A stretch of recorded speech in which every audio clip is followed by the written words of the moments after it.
While that happens, Okay. And Rob gets some confirmation on a big story right now, let's go ahead and continue that conversation that we had yesterday about rent control here in Sacramento. So the big conversation was, okay, people feel like, bottom line, right? Like just putting in layman's terms, people feel like, especially if they've been here for a long time, it's unaffordable. People feel like the rent needs to be controlled in this area, especially when you talk about the downtown, the midtown area, as it continues to explode. That's a beautiful thing on one hand. Right. On the other hand, it's unaffordable. You're driving everyone out who is loyal, and not everyone, because some people are able to afford it, and that's a beautiful thing. But let's be real. Part of the reason why we moved to Sacramento and decided to make that move from Vegas, from the East Coast, is because we knew Sacramento was a burgeoning city, was going to be growing this way. But I don't know that either of us took into account how this would affect us personally when it came to the amount of money that we spend on rent. Sure, and then we'd want to live there, and then once you live there, you want to stay there. Exactly. And if you're not on a 3-year contract with one set, okay, this is what the rent is, then you have to know that each year it could potentially go up. So Walt Gray had a chance to sit down with the mayor of Sacramento, Darrell Steinberg, to ask him the question, what are you going to do about the rent hikes here in Sacramento? So let's go ahead and take a listen. Supply and demand. Because Sacramento rent is getting pricey, people are being displaced and they're not happy about it. There's a signature drive underway to get an initiative on the November ballot to cap rental increases on older apartments at 5%.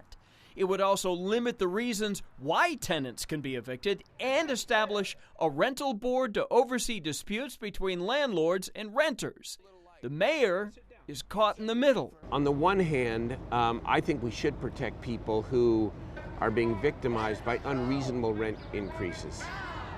On the other hand, I worry about an unintended consequence of sending a signal to builders and others to not build in Sacramento anymore. Because ultimately the problem is one of supply. We need more housing. I'm working with all the stakeholders and the parties to try to negotiate a legislative solution that will protect people against rent gouging, but at the same time not send that signal that Sacramento is not a place to build. Okay, so say walking that line. Walking that line. I get you, people, my people here in this town. I get you. I understand you. I feel you. I want to fix this for all of you, but I also want to have a great city that's not even getting ready to explode, that is currently exploding, where builders want to come here and know that they will build and the supply will be enough and people will actually make these purchases and make these rents.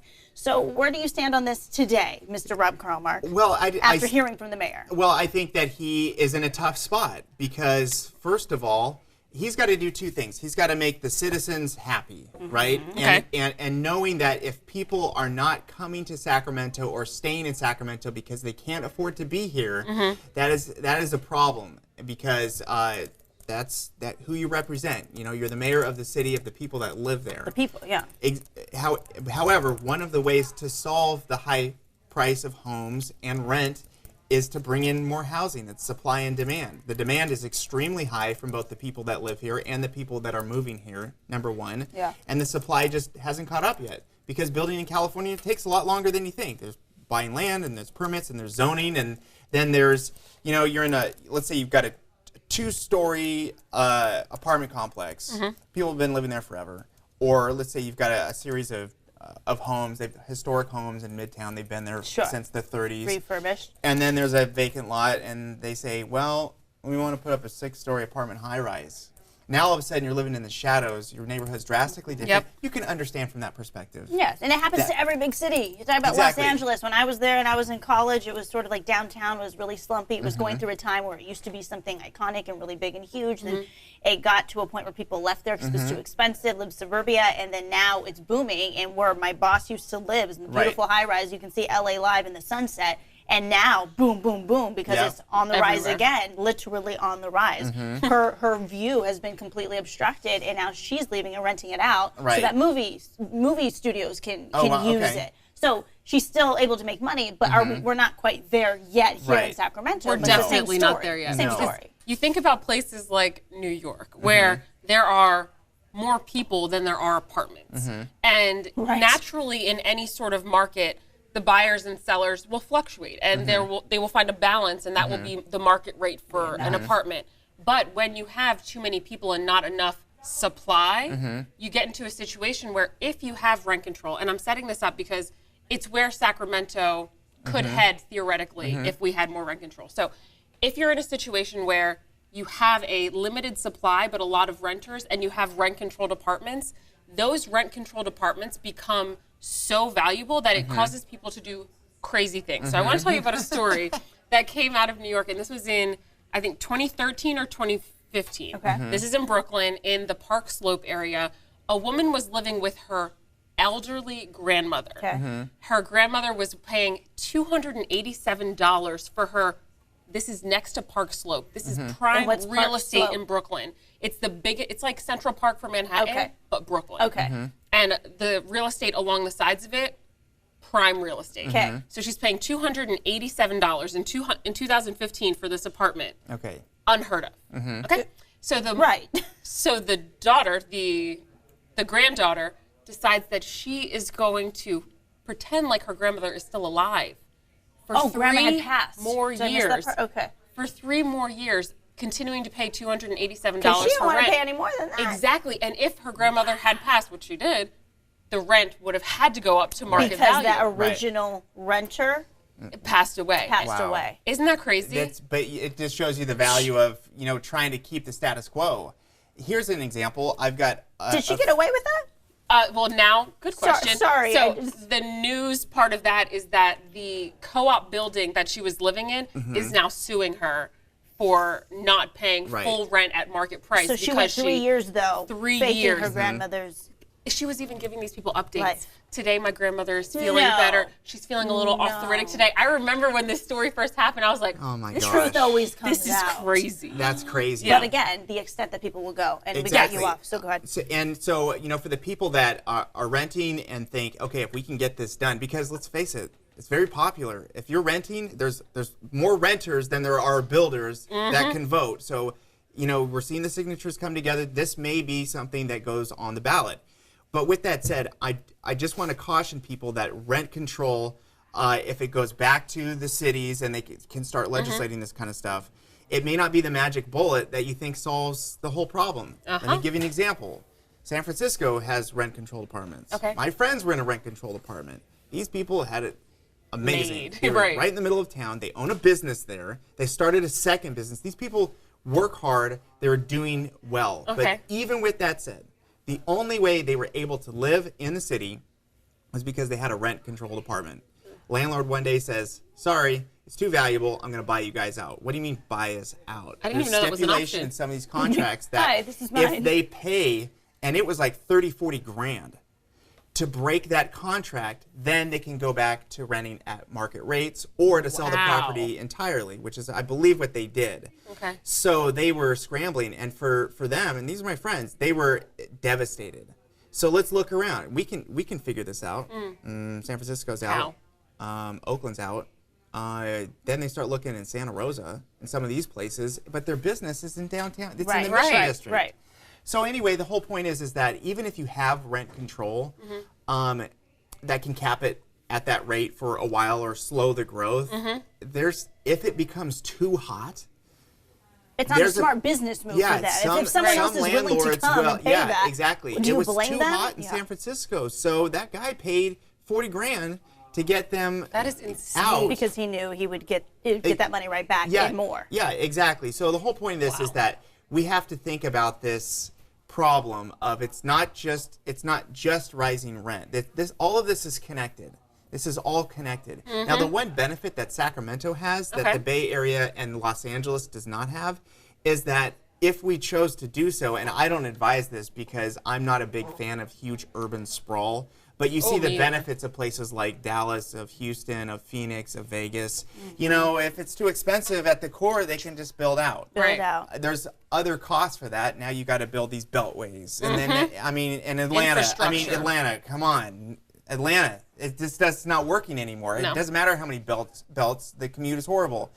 San Francisco, it's got water, it's got bridges, it's got mountains. You can't keep building up on some of these hillsides, and some of these are preserved. So you basically are running out of land.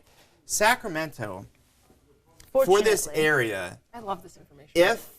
if the region, because it's not just the city, it's the region, it's Roseville, it's the county areas like Alberta to the north, or Elk Grove, not Elk Grove proper, but Old Elk Grove and some of those areas down to the south. If they choose to go in that direction, you could start to build out, and you do see that. And the new development in Folsom on the other side, on the south side of 50, that's going to be like 5,000 homes. So there is building that's going to happen, which should at least slow down some of the rises in apartment rent, because what's going to happen is, and I just saw this with one of my friends, they said, I'm paying blank amount to live in Midtown, why don't I just get a house? Oh, that was me. Exactly. Didn't I just have this conversation with you? That's us. Yeah. Yes, exactly. But it's not going to be in Midtown. It's going to be in one of these other spots. But then to get a house, it's a whole different story. You have to have your down payment. You have to have. I mean, it's not just simple. I'm just gonna buy a house. The place right behind our building, you only need a 3% down payment. Especially for first-time home buyers, there are benefits. Exactly. First-time home buyer, 3% down payment on these gorgeous homes that they're building right behind our studio. I was like, Ariane. You're talking about that new development. Yes, I don't remember what it's called. The Wall? No, not the Creamer. I honestly don't know. There's a difference. We went and toured them. We went and toured them. With a market, like I was saying before, if you have rent control, it's lovely for the couple thousand that get it, but for the others, the landlords still need to make up that money that they're not achieving on that first property. So your rent is going to increase. Regardless. It's not a cure-all. It's a very difficult problem, and not only that is that it's so difficult to fix, and it's so difficult to address, because every issue, well, what about this? There's about 5 or 6 reasons not to do that. Right. And what the mayor was saying is unintended consequences. I mean, the world is filled with lots of examples of, here's the problem, here's the solution, and the solution creates 5 more new problems that maybe you were kind of thinking 3 might happen, but then other ones happen that you weren't really thinking about. So we're all frustrated because we want to be here. California is great for so many reasons, and we understand that it's expensive to live here. But are we really in this position where people that have good jobs and they're raising a family just can't live here at all? So then some will say, and this is Geraldine Moore, she says rent is completely out of control and people wonder why there is so much homelessness. And so some people might say, well, then don't be in a place where you can't afford it and become homeless. Go somewhere where you can afford. And obviously that's not that simple, because then you're going to go get a job. You're just like, oh, just get another house. Why don't you just go buy a house? No big deal. There are things that come with it. But it's that idea of, I mean, in any big town, if you want to live in the heart of wherever your big city is, it's always, growing up, I've always known, like, oh, if someone lives there, like, gosh, they must be really well off. They must have a really good job. It's sort of one of those goals. So is that it's a status thing. Like, is that what happened, is going to happen here now? What is happening right now is that, okay, unfortunately, that's going to drive all those who can't afford it out. But there are people who can afford it, and they're going to make this metropolis area everything it's going to be. So is that a bad thing? This isn't like the housing bubble that destroyed the Costa del Sol in Spain. You remember that? There were so many development projects that were left completely undone. We had the same thing happen here in America. It was just much worse in Spain. Was this during the recession? Yes. 2008. Okay, so lots of speculative money in real estate, and then it's going to go up forever, and the second it starts to go down a little bit, boom. Crash. Well, now developers are more cautious. And so they're not going to build properties that they know renters will not afford. So to your point about people being able to move into Midtown because they have the money, that's just it. With the influx of people coming from San Francisco, there is no reason why a developer wouldn't create more luxury apartments versus rent-controlled apartments. Because they know the demand is there for it, especially if bigger businesses are coming here. Go ahead. Okay, so, and my caution about the Bay Area money coming in is this. Culture? No, not necessarily. This is a one-shot deal, because the reason why everything's so expensive in the Bay Area is that a lot of the jobs, if you've got a good one, or you made money in a real estate transaction, you bought low and you're selling high. A lot of people were in there 2008, 2009, 2010, and the percentage going up 30, 40% by doing nothing. If they just happen to own a home and were able to survive and stay occupied during the recession, They have a ton of money. But that's a one-time thing. You sell your house, the money comes into Sacramento. Right. Everything's on sale. Yep. Oh, look at this 3-2 Victorian thing in Great time Midtown to for buy. $900,000. And I'm like, that same thing was $400,000 when I got here. Right. And it didn't look great, and they just threw in some granite countertops. That's what a or lot of people quartz are- right now, because that's so much a better. thing, right. It's so much different. Shiplap, just take off the totally worth wall. $100,000. But anyway, that transaction happens one time. The big money coming in to buy up all this stuff can only happen one time, because how do you continue to pay these large mortgages, because the salary base in Sacramento just is not as high as it is for the Bay Area. And the other thing I would caution about all the people that are thinking about leaving, let's just take a teacher, for example. You got good grades in school, you want to be a teacher, you went to Sac State, you get a Credential job. program, you got it, you're ready to go. You got a good job in a growing suburb of Fresno, say in Clovis or something like that. So now you're making $45, $50, $60, maybe $70,000 a year. Okay. But it's getting really expensive, and you're starting to think, you know what, I don't know if I can keep doing this. Well, guess what? Your student loans, Ooh, they don't wait for anybody. your salary is going to go from $70,000 to what, $40,000 in Nevada. Less than that, maybe, starting over, and you have to get a new credential in Arizona or some of these other states. So you look at the housing prices, cost of living, you're like, oh, let's just do that. Yeah. But some of your fixed costs, your car loan, your student loan, some of these other things, maybe you have credit card debt. Some of these things do not go away when you move to some of these other places. Right. Because your salary's going to go down. Right, So the cost of living, right, it's all I'm adjusted. saying is, I know in the comments, and we promise more comments, is some of these decisions, it's not as easy as picking up and leaving. It just isn't. Right. I want to read some of what these people are saying, because a lot of the stories are just moving. Yeah, what a I'm lot seeing. of people are sharing their personal stories. Right. Thank you for We that. have a 71-year-old who is low income and cannot find a place to live in Sacramento anymore. Lived here for a long time. Then we have Ronnie Stinson, who said many had no warnings from their landlords that the prices just increased, and they came at times when people weren't in a position to move. And then it's like, what do you do? What is protocol? Is it because you're on contract for I that? think it's a month. I think you have to 60 be days, notified 30 days? 30 days in advance that you need to move out. Or is it per You guys can correct me if you know anything per differently. building, I don't know.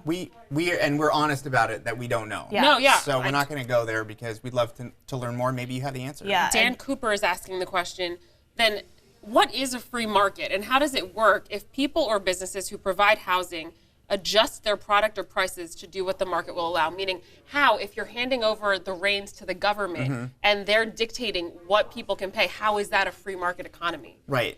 It's a good question, but there are Right. people who are suffering in your own community, and that's the problem. Well, not problem, that's the challenge of politics. How to balance the demographics of your area and make sure everyone is winning. Taken care of. It's hard. That is very difficult, because in some economic models, if you let the free market go wild, eventually you start to see a big separation. Is Right. that there's, because let's just say this. and Ready? class. Let's say, and this is actually a reasonable thing that could happen.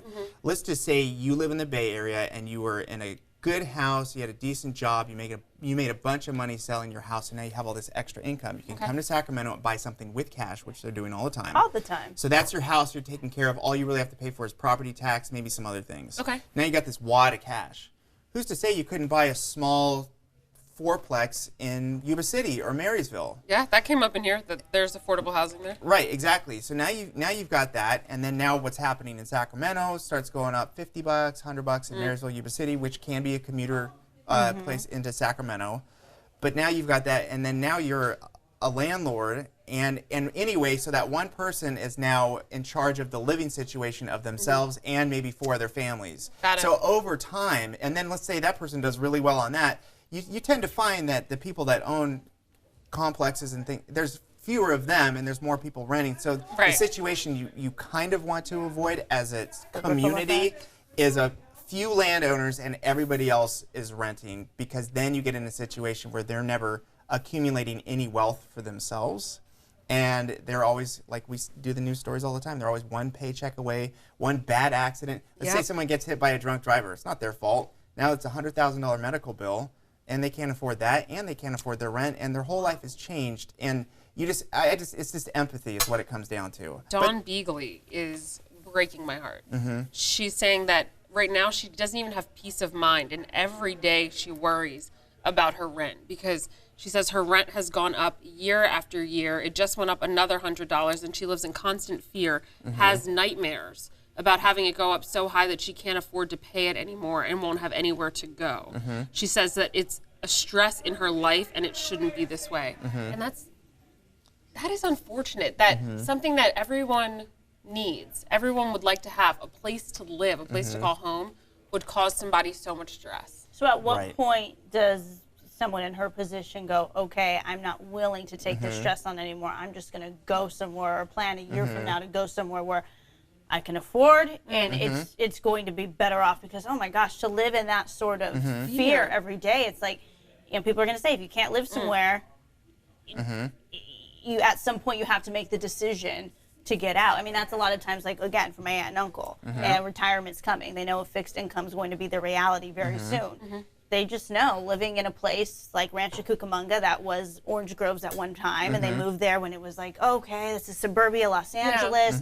Cost of living much different than living in downtown or East LA, but now because it's become what it is today, it's not a destination, but a lot of people live there. There's so many new homes going up. They just know they're going to have to leave the state, which is a sad reality, but they're planning for in 3 years. It's just, if we want to live comfortably, they can live there, but live in that fear, or choose to know we're going to go live in Utah, or going to go live in Las Vegas, or somewhere. Or Mexico.